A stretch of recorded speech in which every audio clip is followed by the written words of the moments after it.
Midweek mailbag. Yay! Let's open up the virtual mailbag and see what comes out of there. Let's do it. You are Locked On Rays, your daily Tampa Bay Rays podcast, part of the Locked On Podcast Network, your team every day.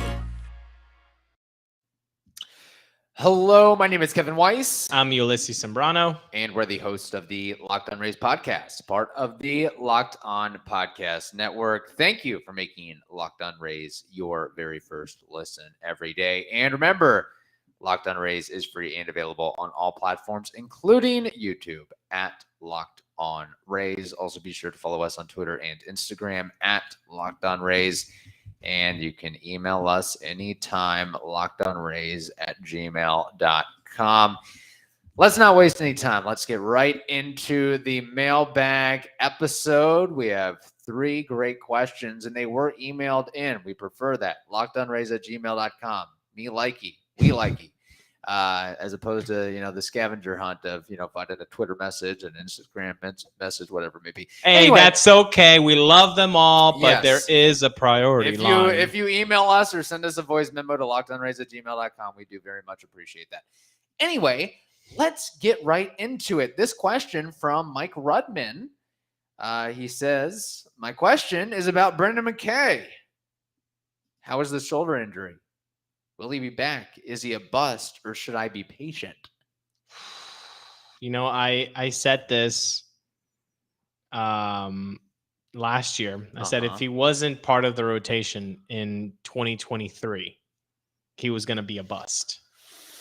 Well, it's 2022, so he's got another basically 2 years, I guess. No, yeah. Or by the beginning of 2023? Yes, I was like, if he's not in the starting opening without being traded, I think the conversation of being a bust can begin, because I don't know how you feel about it. Can you be a bust if injuries prevent you from reaching your optimal goal? Injuries are a thing that should be included in it. I agree. They say the best quality is availability.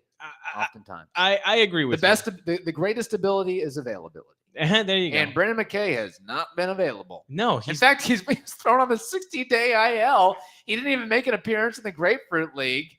He's coming off TOC surgery.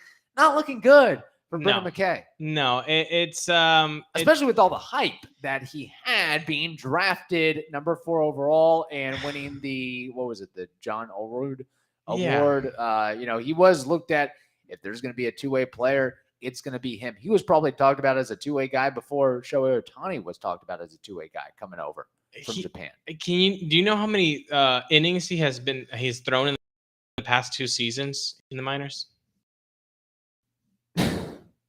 12? I don't know. 2/3. No way. I just pulled that out of my butt. 12 2/3. So again, I think with injuries like the ones that he's been suffering, you have to be patient. Of course, as a fandom, that's very difficult to be. Maybe I'm preaching way too much patience this year, but I think that's the right way to do things. But for this one, it's going to get frustrating. Yeah. Look, what about him though? Can we just talk about his perspective? Do we not think he's frustrated? Right. Do we not think that when he goes to sleep, he's like, bleep this, bleep that. Why the bleep do I have to go through all of this? Of course he does. He's a human being. He wants to be out there. He wants to be a competitor. He doesn't want to just eat seats and watch baseball. Right. No, he doesn't want to do that. So I know that it must be really rough for him to be in the dugout and be with the boys, but not really be with the boys. Yeah. So let's just hope that sometime this summer, Mike, he's back at playing with the Rays uni. But honestly, I know we don't have a Bet Online read today, but I'll say this. If I have green Skittles, I'm not putting a lot of them on a healthy, long return by Brendan McKay. Does Brendan McKay make an appearance for the Rays this season? Yes. Okay. But again, yes, he does make an appearance. But you tell me, will he pitch more than 20 innings? I don't know. I wouldn't put money on it. Right. it might just be out of happenstance because the Rays are going to use 50 pitchers, and he's going to have to get an opportunity at some point. We don't even have to go that far. Brent Honeywell. Yeah. Brent Honeywell was as hyped up or even more than Brendan McKay was. And what happened with Brent Honeywell? Injury after injury after injury. Yeah. He makes a return finally last year, gets traded in the offseason. And what happened? He's hurt. Yeah, if Brendan McKay, and here's the thing, that's so disappointing. Number 4 overall pick, he gets a damn near $7 million signing bonus by the Rays.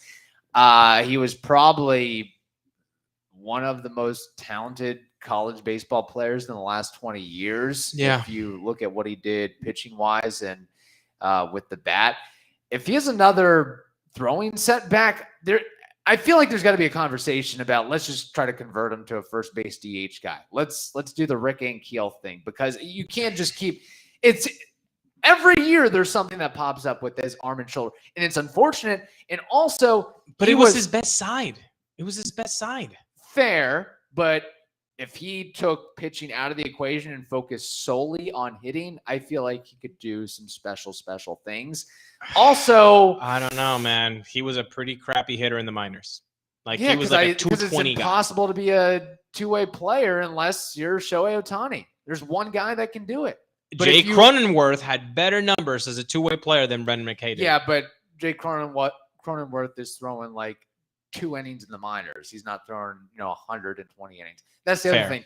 Brendan McKay was so good, so dominant in the minor leagues at every single level, never really experienced that failure, that setback. He looked like he was wise and well beyond his years. Yeah. He gets to the majors, he gets lit up a little bit. He gets, maybe I'm not as good as I was in AA and AAA in college. Maybe I don't really have a true out pitch. Just because you can throw 94 top of the zone, it takes a little bit more than that. You can still get hit hard. I wouldn't put his negativity of 2019 and the results that were there as like a precursor for anything. I feel like, Shane McClanahan got beat up pretty fast. Right. That's fair. I've seen other guys, Matt Moore. But I don't think his stuff's as good as Shane McClanahan. Maybe not. That's what he gets by on, is the command. And, Saris had a very good article, I think by opening day week, where I think we talked about the stuff plus and location plus, and how sometimes you might be able to be better off using a guy that has not that great of a location, but has the nasty spin, the movement, the directional spin of the ball. Yeah. If it's nastier on that side, it's better than having a good location, which is, counterintuitive to what we've grown up, as traditionalists to watch baseball and say, no, I'd rather have a guy who could command and control the strike zone. Apparently you might be better off picking the guy with stuff. So that's the opposite of Brendan McKay. Yeah, but none of that will matter if he can't stay healthy. If he can't stay healthy on the field, that's the important thing.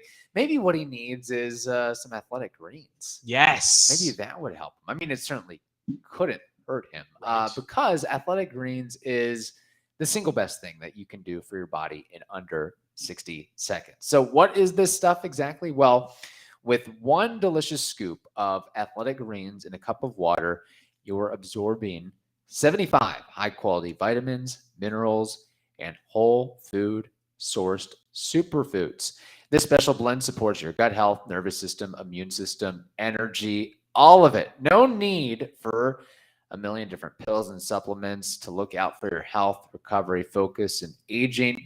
Just a cup of athletic greens will do the trick. So to make it easy, Athletic Greens is going to give you a free 1-year supply of immune-supporting vitamin D and 5 free travel packs with your first purchase. All you have to do is visit athleticgreens.com/MLB network. Again, that is athleticgreens.com/MLB network.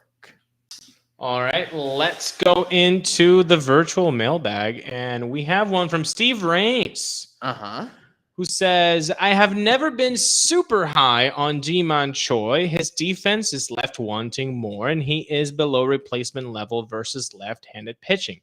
His extension made me raise an eyebrow during the offseason. I feel like he means just the agreement on the 2022 salary. Yeah. I would like to formally admit that I was wrong to Rays Nation. I wasn't sure why we spent that money, but what Ji-Man Choi provides to a lineup and an organization is very valuable. Very in capital letters. I like it.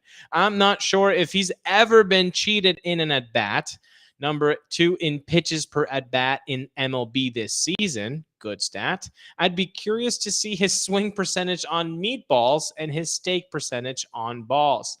It's 38 degrees on the north side of Chicago tonight, and you can hear Rays fans chanting Ji-Man Choi over the broadcast.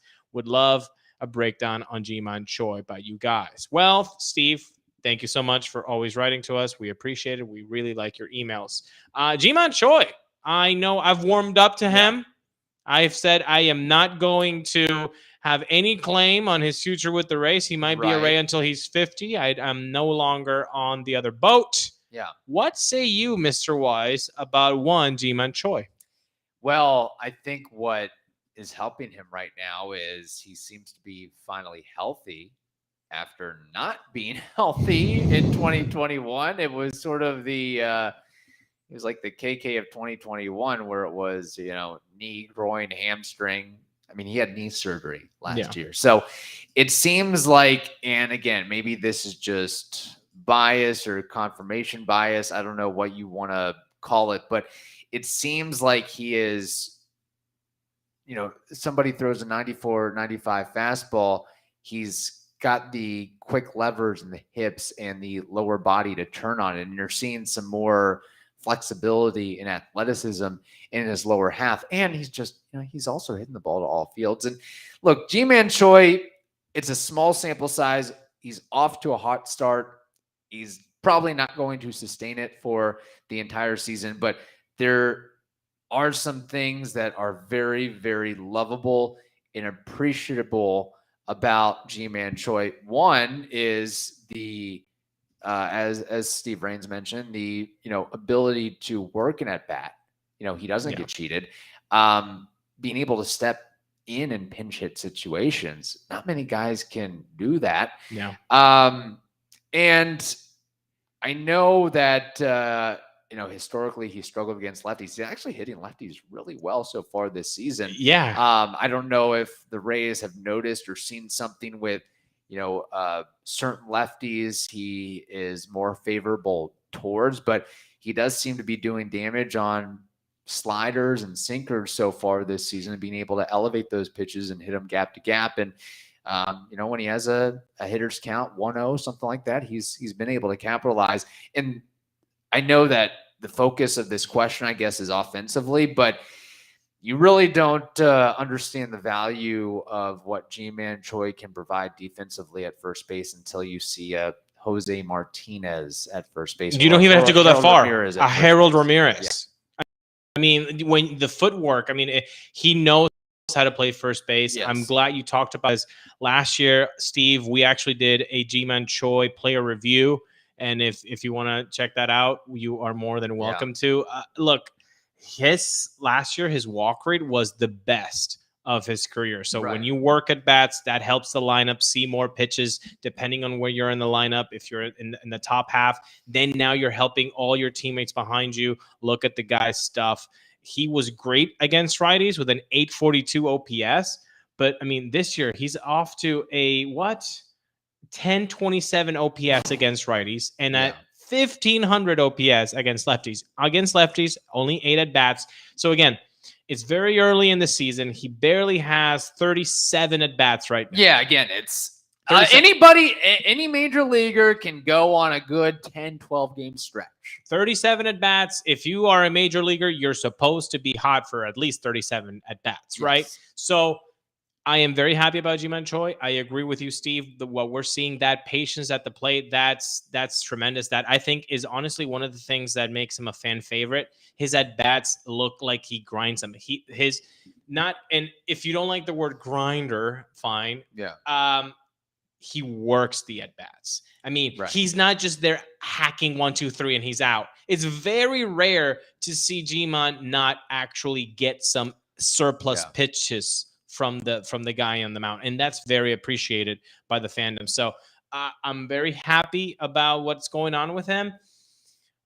Also, you mentioned the lefties. In those 8 at-bats, he has 5 hits, right? In those 8 at-bats, 2 of them are doubles, and those doubles are oppo. They're to the left field. So against lefties, he's actually letting that ball travel enough, keeping his hands back, and then boom, proceeding to hit it to left field. Again, so, it seems like he gets some sliders from lefties that are away from him, and he just takes it the other way. Very Joey Wendell 2021 and very 2020. So maybe there's a little bit of optimism of him being a little bit better against lefties in 2022, Steve, because last year he had no home runs. All his 11 home runs were against righties. Right. He had no home runs against lefties. So maybe that'll be something to look out for. And G-Man's killing it at the Trop. Not everybody can say that or lay claim to that. And I think that, again, I don't have his medical results or anything like that, but I just think that, feeling better in your lower body, your hamstrings, your knees, your ankles, your calves, that is going to help you as far as being a more productive hitter and having some staying power there. So it remains to be seen. Again, he's one of the few Rays hitters that are doing very well offensively. So good for him. He's certainly earning that whatever he's making so far this season. $4 million, right? Yeah. Something like that. I'll take it. I mean, hopefully there's some staying power. But if you need something to give you some staying power, Built Bars, people. Yeah, you know what? them. I think that's what Ji-Man Choi's been doing. He's been eating Built Bars. The puffs, the peanut butter brownie, maybe the mint brownie, maybe there's a mint chocolate action. Wrappers all around his locker. Well, that's good because he's has a 999 OPS right now, or whatever it was, a 1020. It was stupid. So yeah, Built Bars, guys. They're both healthy and delicious. You know this. They're delicious. Why? Well, they're covered in 100% real chocolate. Who doesn't like chocolate? Even the Grinch likes chocolate. Who even mentions the Grinch in April? I do, because why not? Love it. Anyway, they're healthy and delicious. They're healthy because they're about 130 to 180 calories. You can't find that anywhere. With 17 grams in protein, no, you're done. You're not going to find that anywhere except for Built.com, because when you go to Built.com, you're going to see a bunch of flavors that you're going to love, and you're going to pick all your flavors, and you're going to use promo code LOCKED15. That's going to get you 15% off your order at Built.com. So today, you go to Built.com, pick all your flavors, use promo code LOCKED15, and you get 15% off at Built.com. All right, this next question, speaking of Ji-Man Choi, another guy that's also doing very, very, very well offensively, that is Wander Franco. Darren Hybert has a question about El Patrón. He says, enjoyed the Wander talk on the recent podcast. 13 games in, he's on pace for 12.5 WAR, according to Baseball Reference, with a 1,024 OPS. Quite frankly, it has surprised me how often he gets pitched to with runners in scoring position. He's definitely getting the attention of the league. How long before managers just start waving him to first and pitching to the next guy? And can the rest of the lineup make them pay if they do that? This goes back to the recently discussed topic of the Rays potentially taking a step back in offensive production from 2021. Thank you. Wow. Thank you for that, Darren. Look, man, I don't disagree with you that it's still puzzling to me to see pitchers still pitch to Wander Franco. Yeah. But then again, just like the ace talk that we had on Tuesday's episode, it also takes a little bit of time for people to really get scared of what you can do in the box. Because just like we said about Ji-Man Choi, everybody can get hot for 38 at-bats. You don't want Wander Franco to beat you, but Wander Franco does not have the reputation, the resume that a Juan Soto, Acuna, I don't know. He has. seems to be getting really close with some of the words that fellow coaches, managers, players are saying about, like, he is it's coming. All inspired. I think it's already came. No, it hasn't, because there's still, like Darren said, they're still pitching to him with runners in scoring position instead of just going, you know what? We'll take Ji-Man. You know what? We'll take Yandy. You know what? We'll take Manny Margot. Like, all of those guys are good baseball players, but with what Wander Franco is doing, why the hell are you pitching to Wander Franco right now? You shouldn't be. You shouldn't be. Yeah. Oh, I agree. And what's crazy is, does Wander really have any protection in the lineup as of right now? Ji-Man Choi? Platoon? If it's Platoon, it's Ji-Man Choi. If it's not Randy Arozarena, just because of the name? Again, yeah, but Randy's usually batting first, is he not? Yeah. And Randy's struggling right now. Like, if you look at it, after Wander, the guys who have the most at-bats on the Rays roster, Randy, he's got a 573 OPS. B. Lau, 646 OPS. Josh Lowe, 527 OPS and a ton of strikeouts. Mike Zunino's hitting under 100. There's no Austin Meadows. There's no Nelson Cruz. There's not a lot of big boppers to help Wander Franco out there. So the point that Darren is trying to make is very, very true. Why are they still pitching to Wander Franco? It doesn't make any sense. So my argument towards that is he's still it has to get around the league. It has to really get in. Every team has to have that effect of like, oh, we remember when that guy burned us. Let's not do that again. The Seattle Mariners are not, they're going to pitch to Wander Franco. And all of these teams that the Rays haven't faced yet, they will pitch to Wander Franco. But maybe the next series in June, in July, maybe they're like, you know what? We'll take our chances with Yandy Diaz. Yeah. And maybe Yandy Diaz makes them pay with a 2-degree launch angle home run, because that's impressive that he can do that. So yeah, it's I think it's going to take some time for the respect to come and getting walked and kind of pitched around him a little bit. Yeah. But you know what? We don't want that to come yet. Let them sleep on Wander. Let them sleep. But you're right. I mean, the accolades, at least verbally speaking. I mean, Rich Hill said he's going to be I've said, again, I'm a nobody, but I think watching Wander Franco that he is, I already am assuming he's going to get to 3,000 hits and he's going to be in the Hall of Fame. Like that. That's how I see it right now. Very apropos right now with Miggy. I remember Miggy, man. I remember Miggy. I was 12 years old in 2003. First year in America, and that was my guy who I was following. Like, how the hell was I not following Miggy? And saw his whole career, man. Saw his whole career. This is the kind of vibe Wander gives out, just like it's the vibe that Acuna gives out, just like the vibe that Soto gives out. I mean, these guys are just impressive. Wander is doing right now. I don't even think that we need to see much more. I mean, because even if he goes in a slump, Kev, dude, he has the skills to get out of it the next day. Like, he's not a big swing and miss guy. I understand Topkin talked about the walk rate. And you're right. I think, he's in the 13th percentile of walk. But, dude, his on-base percentage is 364 right now because he bleeping hits so much. A slump for Wander Franco is going 1 for 4, the double. Or an 0-4 with 2 strikeouts. And it's walk. Like, man, that was a good day for Joey Gallo. Well, and that's the other thing, too, is maybe teams are leery about just giving him the pass because they know that he can also run the bases a little bit and take the extra base. And before you know it, he's at second. And I only meant that to be a free pass to first, not a free pass to second. So you're telling me he's a dynamic player too? Extremely dynamic player. He is going to be fun. Yeah. It's really interesting because you look at, and this is going to be a theme, just as Darren alluded to, the offense absolutely is going to and has taken a step back. But that team was so built on power and the long ball last year, but it was also a very strikeout prone team. I mean, they were third in MLB in strikeouts. They were the 3 true outcomes. Whereas this year, I know they've got some strikeout heavy guys, but not to that extent. I don't think they're going to finish third in MLB in strikeouts. I think they're probably going to be middle of the pack. Hopefully. I think they're going to be middle.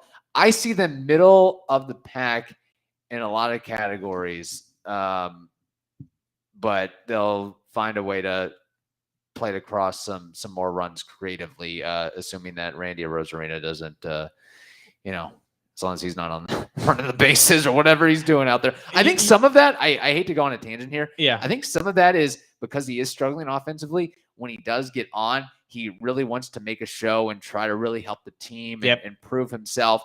And also, I don't think, maybe I'm reading too much into it, but Wander's getting a lot of the spotlight now, and Randy wants some of the spotlight. Well, I think there's something to that. I mean, they're competitors, right? I mean, so they want to be the guy every night. And like, what the hell is he doing out there? I mean, at times? Yeah, you gotta sometimes put the brakes on it, but do you want to put the brakes on a guy who basically did what he did in Game 4 of the World Series? Like, if you tell that guy to stop, then there's no scoring on that play. So I go for it. Be honestly, like, I'd always want guys to be more aggressive than not. But fair day. Exactly. But I do agree that there is something to make up for it. Hey, I'm not getting on base. Oh man, I got on base. Let me get that extra. He's trying to force it, I think, a little bit too much.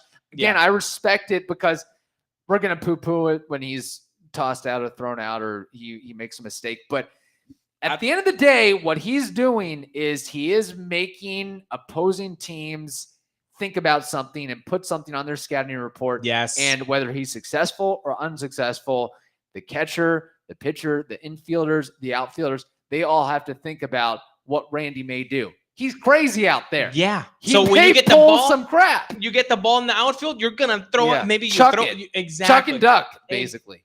So then that becomes a thing. And so I'm very happy that, I'm not very happy, but I would rather have a guy that has that attitude than not. But you were right. It is a little bit concerning at times. Now, I'll say this to finish up the third mailbag here. I do agree with you that I don't think they're going to be third in strikeouts, and I'll say it why. It's because you actually have seen some movement of the ball at times. A ground out RBI the other day by Manuel Margot. Like, all those things that we call small ball, which is just putting the ball in play and letting good things happen. That's a little bit more refreshing in 2022 than in 2021. In 2021 is few and far between. I've seen a little bit more of contact to get the runner in. That counts. Give me the ground out. I don't give a bleep, man. Just get the run in. Just get the man in. Do not strike out. Make that defense work. Right. You've got more of a approach, and you have more of a platoon advantage with all the switch hitters between Wander, between M.I.A, between Walls, between maybe Vidal if he has some staying power. And then we know Margot can go the other way. Yandy can go the other way. So we're seeing Randy, even though he's struggling, going the other way. So that is also something to think about as well. Very good. I love Wander Franco so much that I know your boy, Miggy, congratulations, 3,000 hits, which let's just think about that. That is averaging 200 hits per year for 15 seasons. That is insane. That is insane. I would put my money that Wander Franco has a better chance to get to 3,000 hits than, say, Jose Altuve. I don't think Jose Altuve. I don't think Mike Trout. Yeah. I know it's like, oh, you can't say anything about you're saying something bad about Mike Trout. Who are you in 2022? Look, I'll say it right now. Even halfway there. Mike Trout is not getting to 3,000 hits, people. Like, I'm sorry. I'm sorry to say something bad about Mike Trout. Everybody has to think Mike Trout is amazing.